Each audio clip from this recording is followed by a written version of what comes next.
All right. Well, we are at 8 o'clock. So let's take a breather.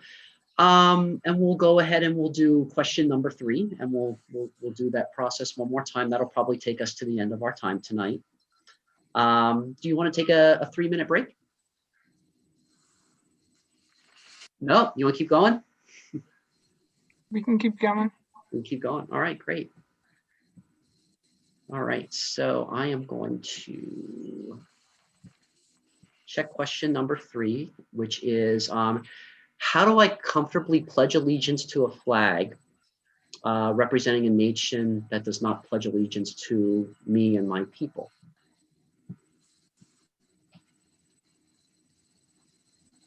Yeah, so now we kind of have to kind of play the role, play the role of the African American community. That's tough to do. So how do I? We've seen it done. You take a knee. What's that? You right? what? You take a knee if you're a football player. Right? Okay, great. Great. And well, Suzanne, you're answering it first. So go ahead. Yeah, you take a knee. Tell us more about that. Well, I think that was a really appropriate response. It was a peaceful demonstration of power. And I don't really think it was, disrespectful. I think it was a respectful way to make a point. And maybe if more of us did that, no matter what color you were, the image could not be ignored. It hasn't been ignored. Great. So. Great. So what question would you like to pose to the group with inspired by the taking the knee gesture? Right.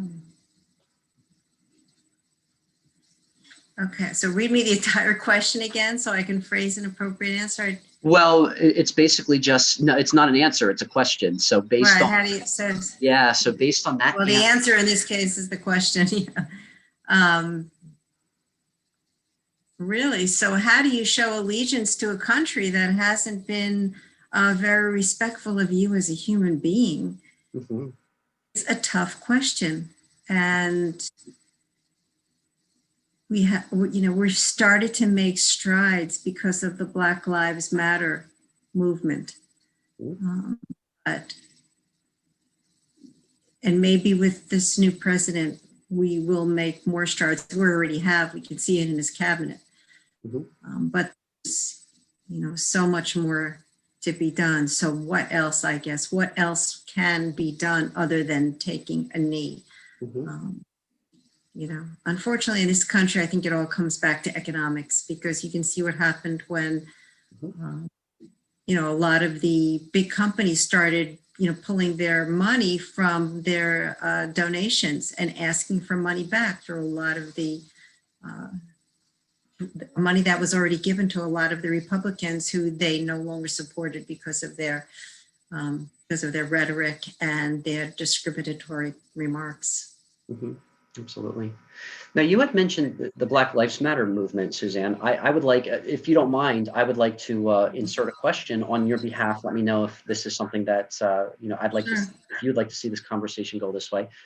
The question to pose to the group now, what does the Black Lives Matter, we're all white people here. What does the Black Lives Matter movement mean to you? So I'd like to pose that to any member of the group here to tell us, what does the movement mean to you, of what you've been exposed to, how you've been exposed to it, or what you've seen in the news, or maybe if you've been a part of one of the events or the protests.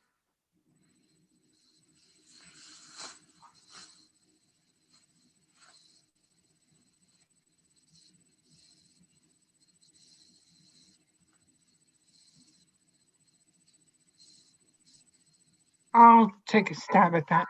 Go for it, I think, to me, it's making people look at themselves Mhm, and to actually think about how they see other people and how they treat other people. mhm, It isn't, it hasn't gotten to the point of being a lot more than that. It hasn't gotten to the point of being what it can be. But I think the important part at the very beginning is making people look at themselves. mhm, mhm. Great, great. So based on your answer, Patty, the movement making people look at themselves, what question comes up for you that you'd like to pose back to the group?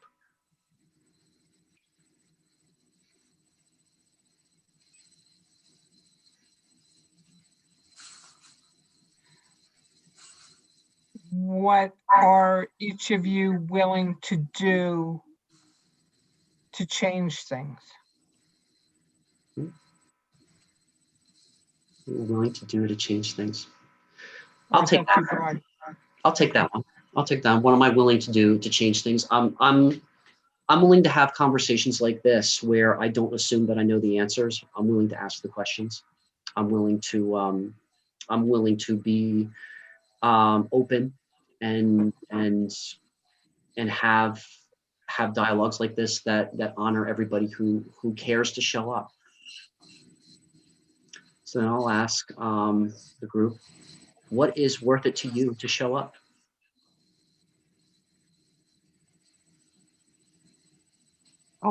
I'll take that one.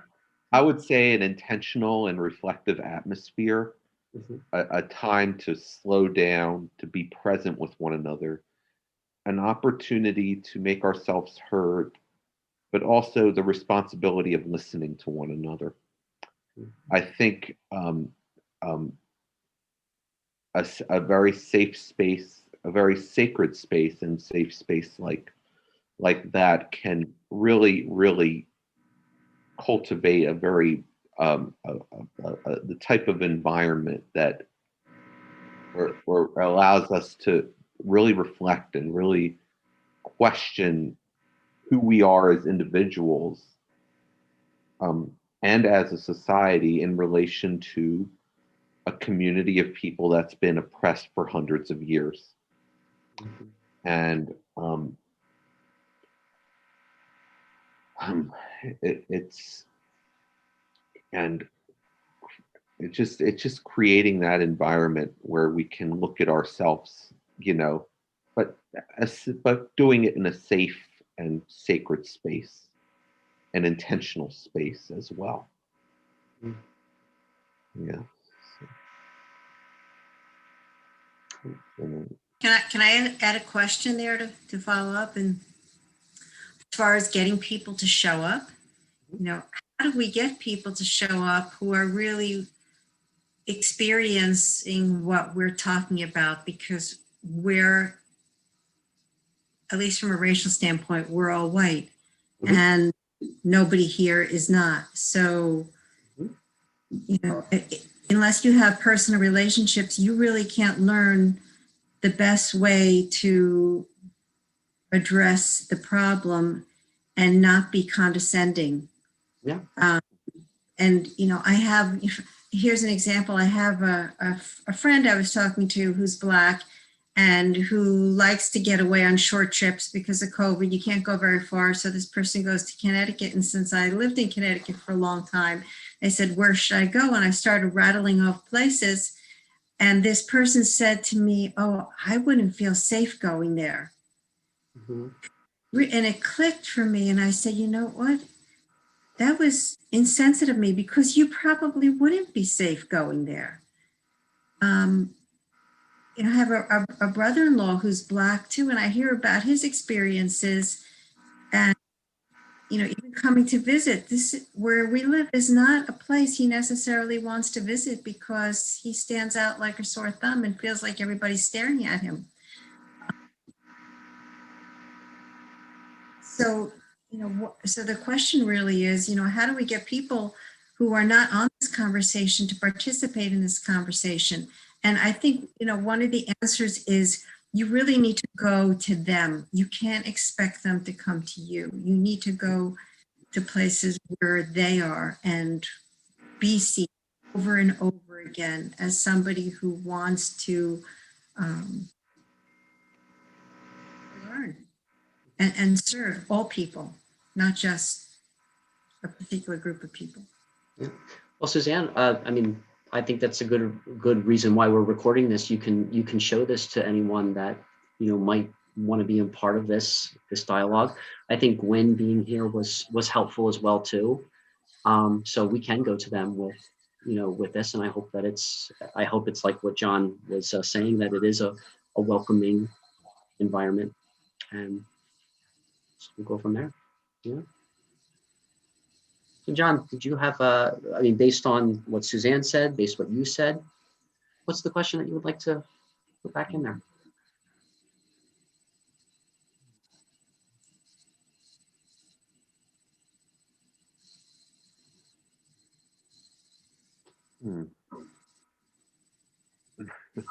I mean, I thought Suzanne posed it for me. I mean, because Do I you think want to use that question? What? Do you want to use that question? Yeah, why not? Why Okay. not? Great. Yeah. Awesome. All right. Go ahead, Suzanne. Pose the question again. We get people who are who we really want to see more a part of our community and more valued and just treated like anyone else and without any looking at any superficial characteristics, to be part of this conversation. Somebody who can help, people who can help educate us to address the issues without being condescending and being supportive. Yeah. And How do we get more non-whites involved? right. Yeah. Yeah. And we thought perhaps with the time bank, we could get more non-whites to become members, Mhm. but it's not happening. Mhm. And, we're trying. I think we can try harder. Part of it is, you look at our website and, you have a couple of token people with darker skin. And it doesn't look like a very friendly organization to all people. Mm. You can't just put pictures of people who are Hispanic or Black, Latinx, just to have pictures of people like that. They have to be real. Yeah. Okay. So the question is, how do we bring in more people to cultivate diversity? And that's Well, to I think Go ahead, Bruce. Just because I think it's useful that we are having these discussions now, thinking about the last few years. And I think as the white community really didn't know what was going on, getting back to your question about Black Lives Matter, Michael, I think there's still a large percentage of white people who don't think that what they're protesting really happens. But there's a growing community of white people who understand, or at least can appreciate what they're protesting. It's not like it's a hoax, or it's not made up to a larger percentage. And I think it slowly is going to become a higher and higher percentage. Yeah. But it is a societal thing that just is taking a lot longer than we want. But it at least is something. The fact that a bunch of white people talking about this is kind of a small achievement. Just a few years ago, we might not have even considered it a necessary thing. Yeah. So, in terms of the time bank and Suzanne's interest in diversity, we all want that to happen. But yeah, it's like we can't even get white people to join the time bank. I know about getting non-white people. So it's a little bit of a problem that way too. But I do think at least we're having the discussions. At least Black Lives Matter protests were happening, and I didn't participate in any per se, but just seeing them on television, there was a percentage of white people in the groups, a lot of younger white people usually, but it was at least something that was changing in the discussion. And so I think that just has to keep happening. And I think it's almost as useful to have sincere white people who want to have more diversity to make it happen instead of just saying, well, we should be diverse, so let's just make it happen. I think it's got to be an organic thing that people really want to be part of the time bank for whatever reason they have. And then we of course will be welcoming to any race or ethnic group. I mean, I think that's one of the time bank's strengths also. It is kind of a diverse group in terms of age and economic stature and a bunch of other things. So adding in race and ethnicity is probably not going to be that hard to do once we can do it.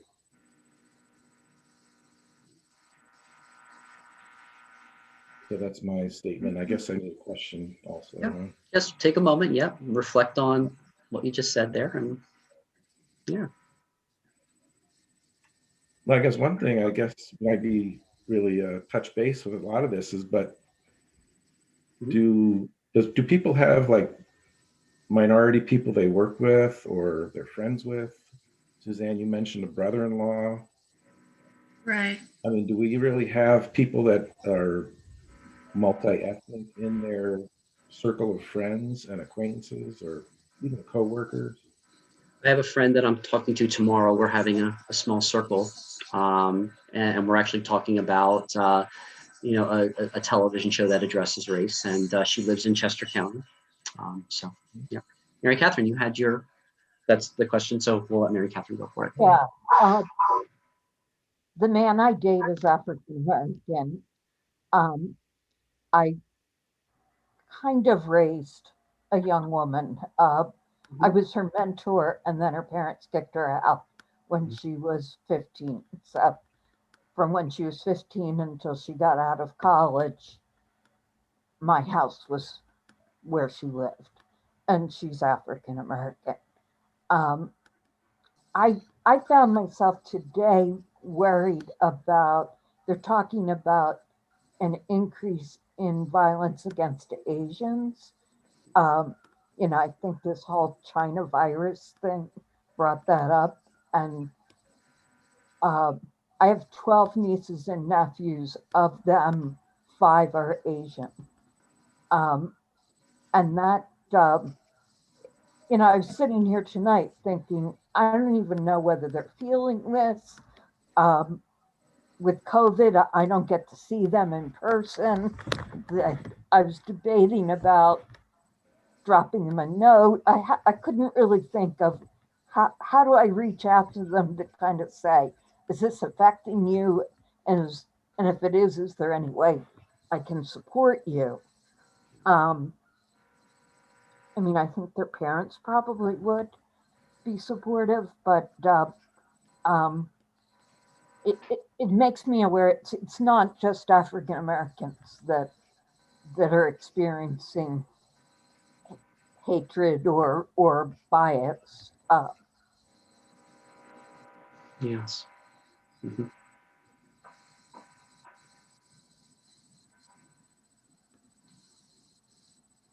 So I guess it leaves me with a question, and maybe this is what I was supposed to answer and didn't quite, is what can we personally do that's helpful? That. And that's to Janelle. Janelle, what can you personally do?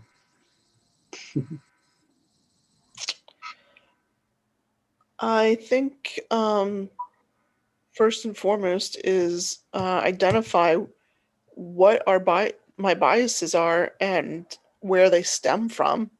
Mhm. Just identifying, well, I have some ageism biases. Mhm.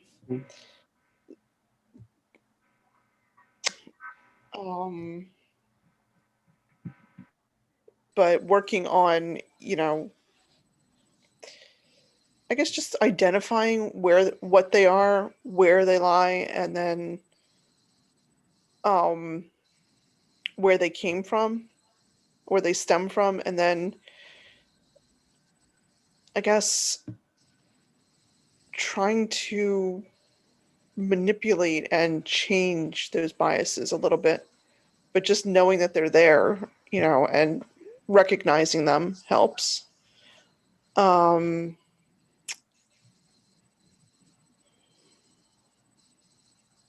just asking, you know, questions and not not assuming things. You know what they say, when you assume, you know, and just keeping that in mind constantly. But I'm a big advocate for asking questions, because I don't know everything, and you know, the one person that I do, if I do find someone that knows everything, more power to you. But you know, just keeping the questions going, and always wanting to learn more. Um, with regards to the Black Lives Matter movement, when I first heard about it, I kind of get it more now, but I'm always of the mindset that all lives matter. Whether you're black, you're white, you're Hispanic, multi-abled, because I hate that word, disabled. Um, you know, one life is not greater than another, in my opinion. But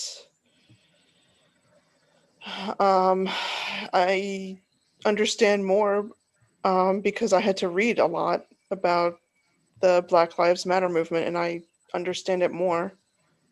So, yeah, I think also coming out of that place of ignorance also helps. Um,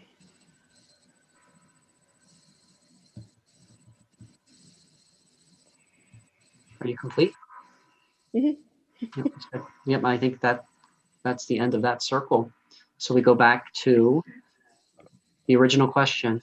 How do I comfortably pledge allegiance to a flag representing a nation that does not pledge allegiance to me and my people?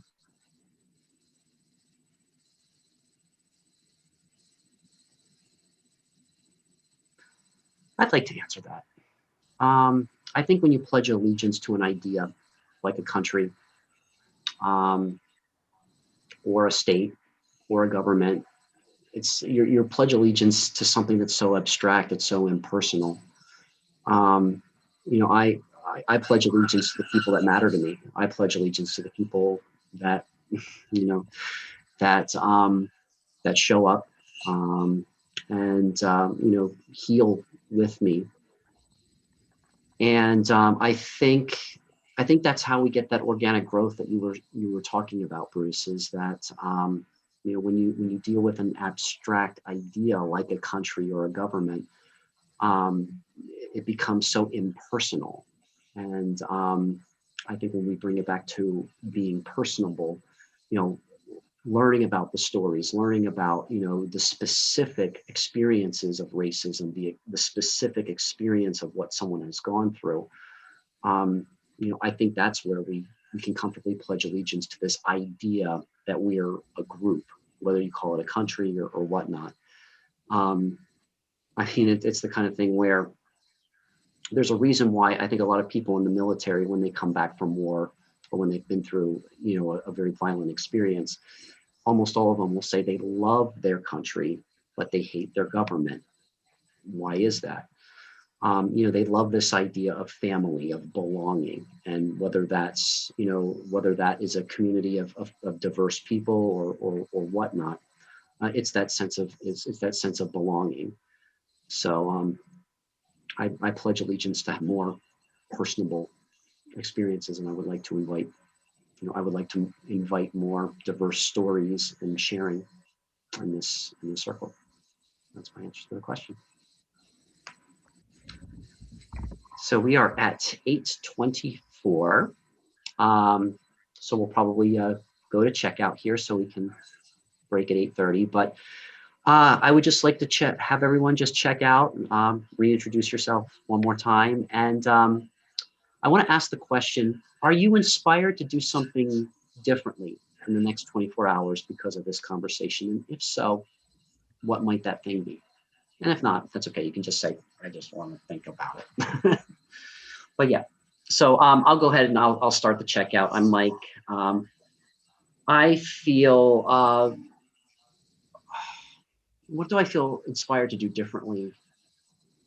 Well, I definitely feel inspired to get on the ball and start uploading this conversation and getting it to Gwen right away, and see what the possibility is of really taking the next real steps forward to making this a diverse community.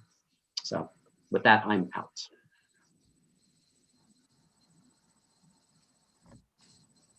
I'm Mary Catherine, and I'm inspired to, and I'm not sure exactly what it's going to look like, but figure out a way to check in with my nieces and nephew who are Asian to get a sense of whether they see this emerging Asian hate and whether there's something I can do to support them. Thank you.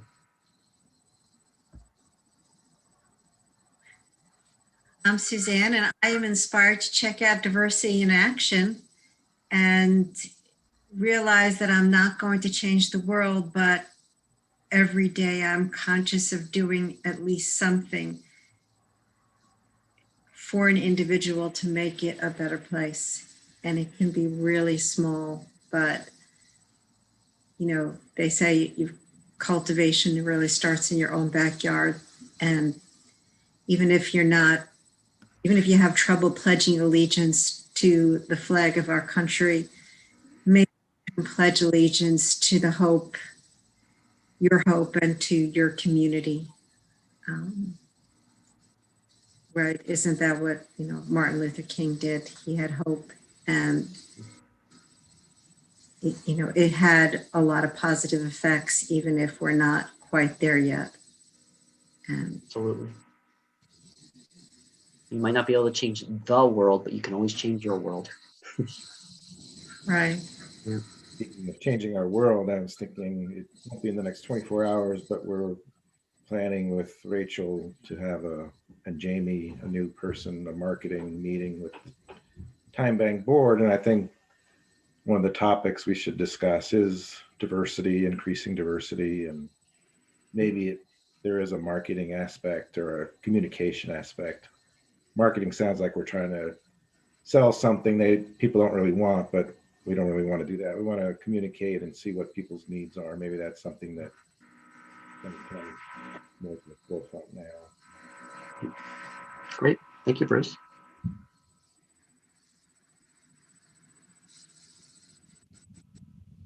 I'm Patty. I'm going to find out what Black Lives Matter is up to.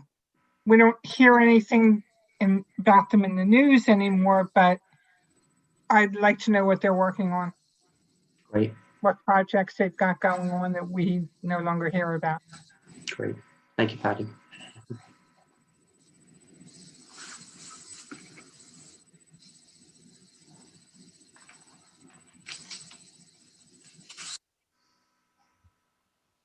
So my name is still John McDevitt, an hour and a half later. And let me just say that these topics, especially when it comes to race in our country, it's a heavy topic to digest in today's world. So I'm probably still going to be trying to reflect on how to be a better ally, what can I do, how to better stand with our brothers and sisters of color in our country, as well as, answering queries from those who might be interested in being a part of diversity groups like Diversity in Action or other conversations related to race, because I'm connected to a lot of different groups that do similar work as this. Like I told Mike about one this week that do special facilitated conversations on issues such as race and healing and all different sorts of topics. So So finding ways for people to be connected,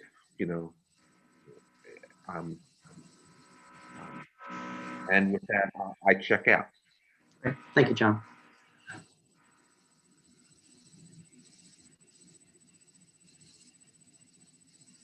I guess I'm up next. Yeah, you're going to close it out. Still Janelle Meehan. I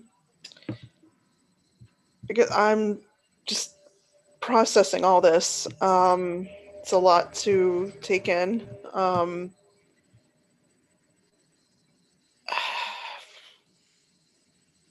it's okay. You can check out still processing. That's perfectly acceptable. Yeah, still processing. If you can just forward the questions, that would be great. Sure. Just a refresher. You got it. Yeah, I would like to make that same request too. To Got it. have the question. You got it. Okay. You do. All right. We are at 8:30. Done. Thank you so much for attending. I greatly appreciate it. And we'll meet again next month. And till then, have a safe, happy, joyful evening. Thank you for facilitating, Mike. Thanks, Mike. Thank you. Thank you Night, all. everybody. Night. Mike, good to meet everybody. Take care.